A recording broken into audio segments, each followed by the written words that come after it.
નમસ્કાર દર્શક મિત્રો, આપ જોઈ રહ્યા છો વીએસ ન્યૂઝ। સમાચારમાં વાત કરીએ તો રાજુલા શહેરમાં આવેલ ગાયત્રી મંદિર ખાતે શિવાનંદ મિશન વીરનગર દ્વારા નેત્ર નિદાન તેમજ વિના મૂલ્ય ઓપરેશન કેમ્પ સાથે આયુર્વેદિક હોમિયોપેથિક ગાયનેક ફિઝિયોથેરાપિસ્ટ કેમ્પનું આયોજન કરવામાં આવ્યું।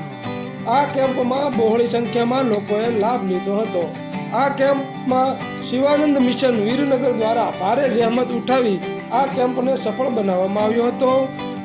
આવા અવનવા સમાચાર જોવા માટે અમારી ચેનલને લાઈક કરો, શેર કરો, સબસ્ક્રાઇબ કરો અને જોતા રહો વીએસ ન્યૂઝ રાજુલા।